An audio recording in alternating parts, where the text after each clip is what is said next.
The Assembly will hear an address by His Excellency Kashim Shettima, Vice President of the Federal Republic of Nigeria. I request protocol to escort His Excellency and invite him to address the Assembly.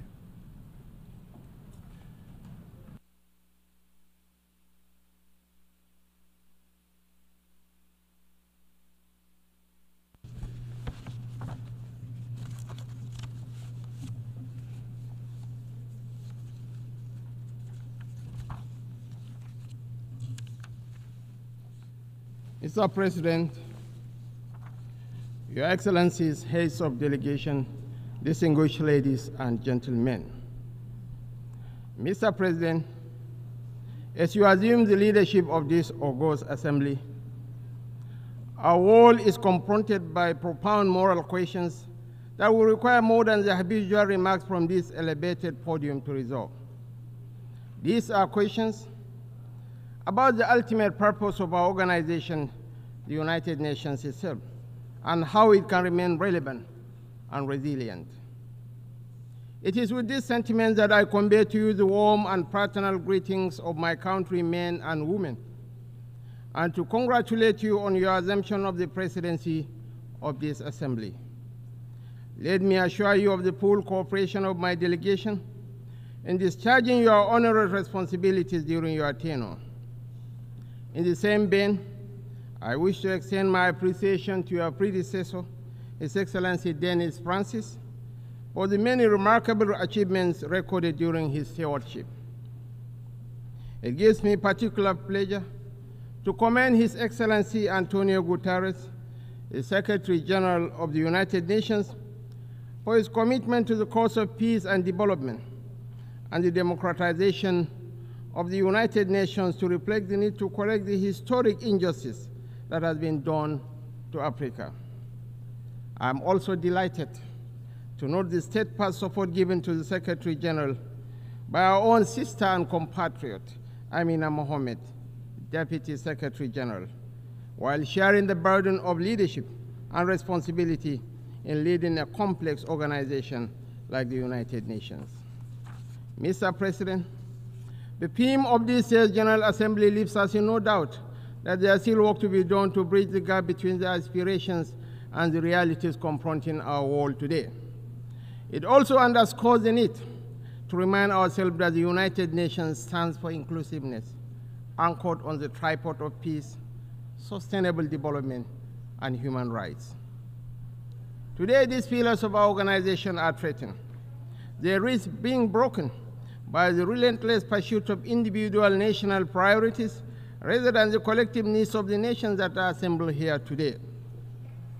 While commitment to multilateralism offers us the surest guarantee of global action to address the existential challenges we face, singularity and nationalism are undermining the aspirations towards a peaceful and collective resolution of such challenges. From last year's summit, and indeed from previous years, we have carried over the numerous challenges of terrorism, armed conflict, inequality, poverty, racial discrimination, human rights abuses, food crisis, hunger, irregular migration, piracy, global pandemics, hyperinflation, nuclear proliferation, grinding debt burden, climate change, and a host of other vexations. The continued manifestations of these challenges testifies to our failings rather than to any lofty achievements on our part. Billions of dollars are being committed to the prosecution of wars and the planning of the embers of conflict. Yet, we always recoil from bringing out the resources we need to build peace and to deliver life's necessities to people. The question of governance is at the heart of our problems and also the solution to them.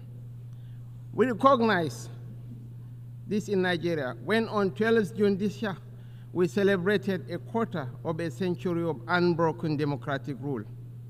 We are no less proud of this achievement than the fact that during the last 2 decades, a sustained process of democratization has swept over Africa. However, the return of unconstitutional changes of government and forceful military takeovers in some countries of the Sahel underscore the fragility of democracy when it is not backed by economic development and sustained peace and security. It is this fragility, rather than the milestone that democratic governance has achieved in Africa, that should matter most in our deliberations at this and other high-level segments of the 79th session of the General Assembly. While we abhor all possible changes of government, we can also recognize the impatience in cities and villages as a sometimes slow and grinding turn of the wheel of democracy. Our people need employment. They need decent livelihoods. They desire good and affordable education and health care for their children and families. They need to live in healthy, safe, and secure environments. They need hope, and they need opportunity. They desire to live in peace and tranquility, to pursue whatever gives them happiness and contentment. When governments fail to deliver, the people are bound to question the utility of democracy and other ideals like rule of law. The global debt burden undermines the capacity of countries and governments to meet the needs of their citizens. Creeping trade barriers and protectionist policies are destroying the hopes for prosperity of peoples and nations. Unbridled competition, rather than cooperation, is discouraging incentives driving away investments. Above all, insecurity is driving people into unprecedented hardship and misery that in turn affect the people's confidence in democracy. It is the duty of the international community to bring back confidence in democratic rule and constitutional order by paying more attention to the needs and aspirations of the people, rather than paying lip service to human rights, sustainable development, and peace. We need the sustenance of democracy, not just the form. We cannot build durable societies with the threats of terrorism, banditry, and insurgency growing in our countries and regions.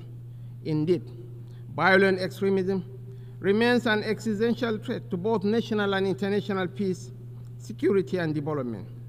We are making concerted efforts to contain and roll back this threat. The high-level African counter-terrorism meeting hosted by Nigeria in April 2024 and its outcome, the Abuja Declaration, promises to provide solutions to the challenges presented by terrorists and insurgents. Your Excellencies, distinguished ladies and gentlemen, climate change is a driver of insecurity, which also poses a veritable challenge to sustainable development. A few weeks ago, large areas of my country were inundated by seasonal flood waters, including one of our largest cities, Maiduguri, in the northeast. Other parts of Nigeria also experienced similar tragedies, occasioning the loss of lives and property. We need not remind ourselves to remain faithful to the implementation of the commitments that we all gave voluntarily at the various COP meetings. Failure to do so is merely to postpone the inevitable. No country is immune from the effects of climate change. It is better that we cooperate and collaborate to meet this ever-increasing challenge, rather than remaining in our shells, waiting for the inevitable to happen. A common challenge requires a common solution. Nigeria stands ready to meet her obligations in terms of mitigation and adaptation measures nationally and regionally, with the active participation of other countries and international partners. Mr. President, conflict resolution is the main reason why the UN exists, but the task of prevention becomes all the more difficult when conflict becomes normalized, when even the condemnation of violence and civilian casualties and calls for a ceasefire are somehow regarded as controversial. As we emphasize at the Abuja high-level ministerial meeting, we must renew our focus on conflict prevention. Indeed, addressing the root causes of conflict is often the first step towards providing long-term solutions. Clearly, some of the root causes of conflicts are social in nature, including poverty, hunger, ignorance, inequality, and exclusion, as well as other forms of injustice. In the Sudan, other parts of our continent, and further afield, foreign actors are exacerbating these tensions to prolong conflict and deepen the suffering of innocent people.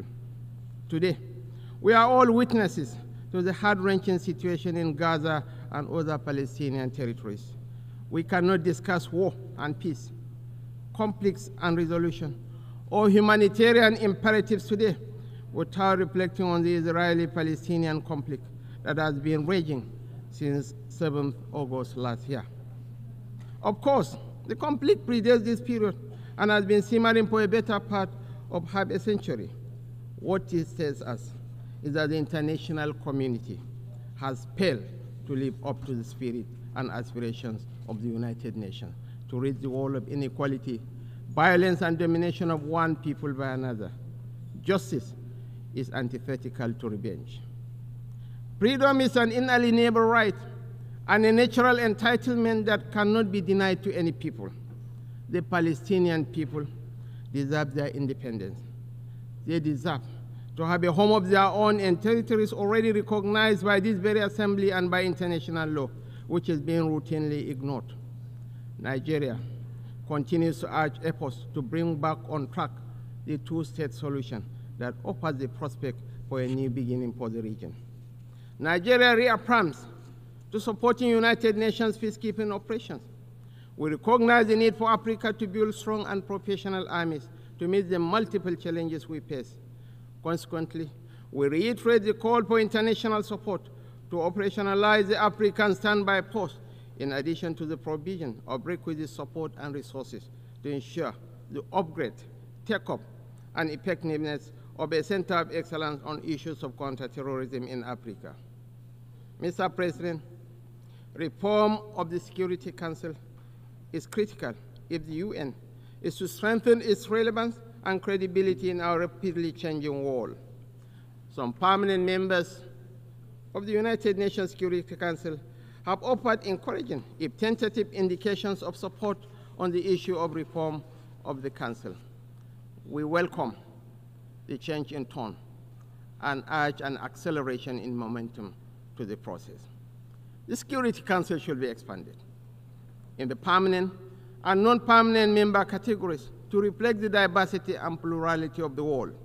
We fully support the efforts of the Secretary General Guterres in this regard. Africa must be accorded the respect that it deserves in the Security Council.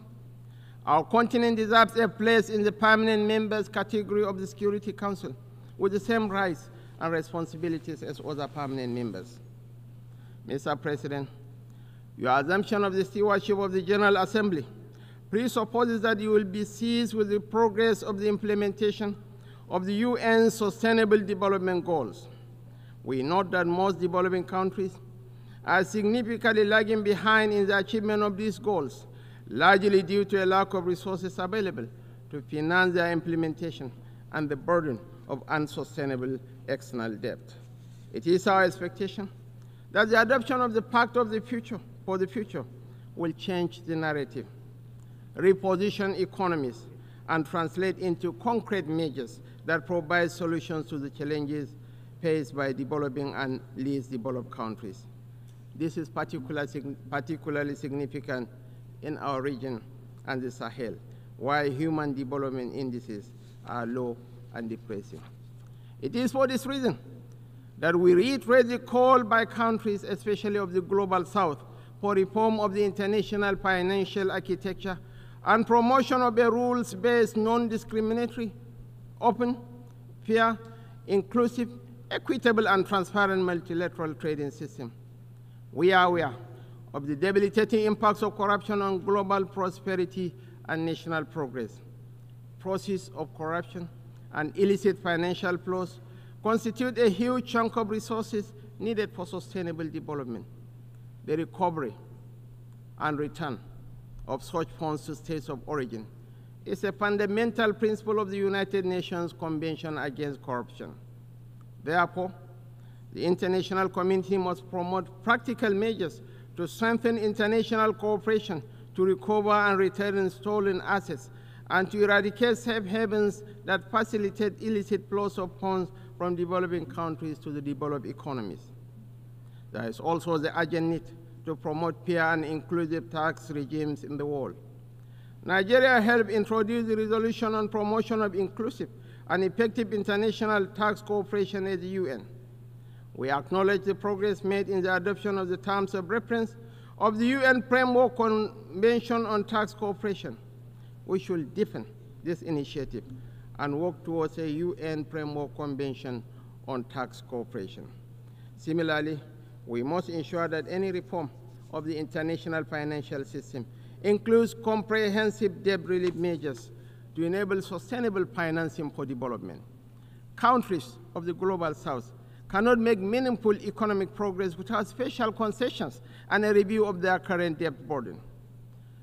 The present administration pays due regard to the imperatives of creating a conducive national environment for investment and the ease of doing business.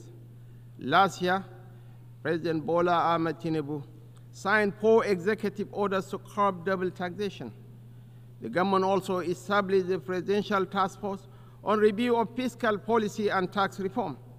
These measures are geared towards not only boosting investor confidence in Nigeria, but also to ensure investors make reasonable profit from their investments. Mr. President, Your Excellencies, distinguished ladies and gentlemen, while the world is transitioning into the 4th industrial revolution, Africa remains energy deficient. The push for the accelerated implementation of SDG 7, affordable and clean energy, therefore, must take into account Africa's precarious situation. Nigeria believes that natural gas remains central to the search for solutions to the energy challenges that Africa and the international community face.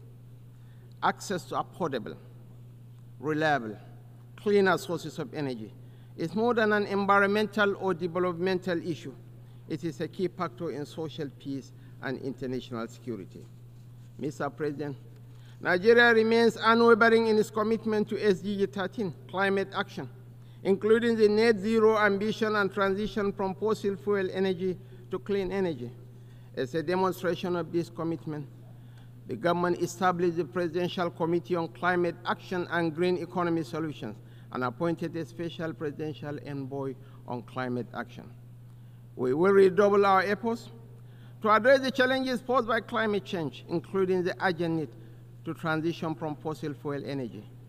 Yet, such commitments must be juxtaposed with the principle of common but differentiated responsibilities and the relevant provisions of the Paris Climate Agreement back in 2015.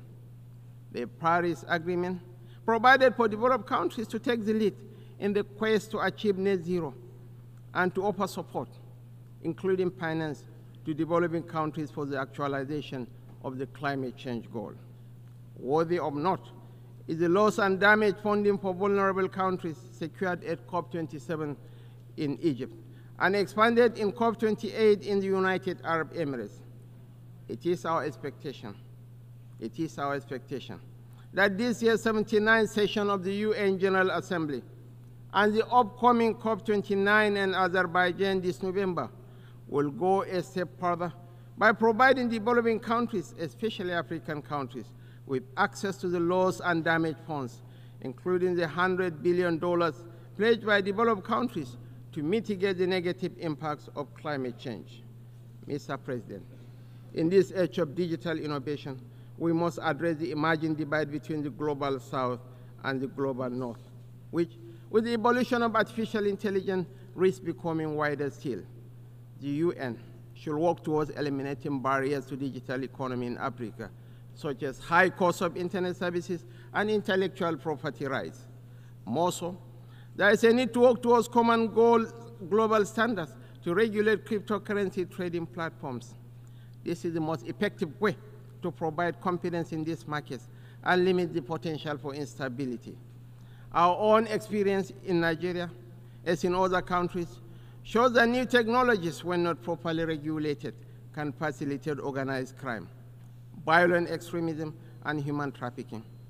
In our own case, the trading of cryptocurrency helped fuel speculation and undermine macroeconomic reforms. Separately, we have also witnessed in rich and poor countries alike the corrosive impact of unfiltered hate speech and fake news across social media.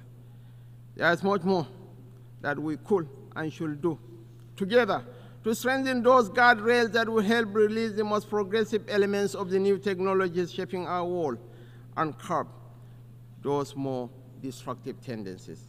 Mr. President, we are particularly mindful of the imperatives of achieving the advancement of youth and women as a factor in national development, peace, and security.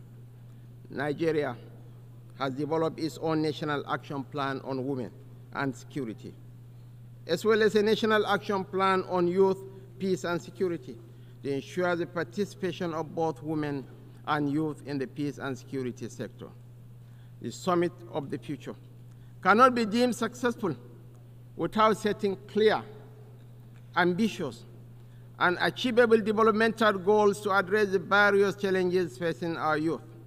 In line with this aspiration, the Nigerian government will continue to invest in Nigerian youth through initiatives like the revitalization of the National Youth Investment Fund for 2024, focused on youth employment and entrepreneurship. Mr. President, as much as the global family still grapples with the crippling consequences of the COVID-19 pandemic, the greatest lesson that we have learned is never again to take any health situation with levity. In line with SDG 3, we must continue to work together to ensure the good health and well-being of all. There is no disease that should be relegated to the background due to some perceived classification of their seriousness or importance. Mr. President, migration is a complex and polarizing issue that impacts on rich and poor countries alike. Nigeria is a country of origin, transit, and destination. We are a major stakeholder in the global migration dynamic and understand the challenges and benefits it brings. Accordingly, I wish to reiterate our support for the Global Compact for Safe, Orderly, and Regular Migration, GCM. The GCM, which all of us should continue to support, represents our collective efforts at providing major safeguards for the treatment of migrants. Mr. President, I will conclude by reaffirming Nigeria's steadfast commitment to the deepening of multilateralism. Just as we did 65 years ago on this podium when we joined the United Nations as the 99th member state, we remain committed to that desire to remain friendly with all nations and participate actively in the works of the United Nations, as expressed by our founding Prime Minister, Sir Abubakar Tafawa Balewa. It is my hope that our deliberations this year will result in solutions that will address our collective challenges and accelerate the attainment of the Sustainable Development Goals, as well as the advancement of peace and human dignity for the sake of present and future generations. I thank you all. On behalf of the Assembly, I wish to thank the Vice President of the Federal Republic of Nigeria.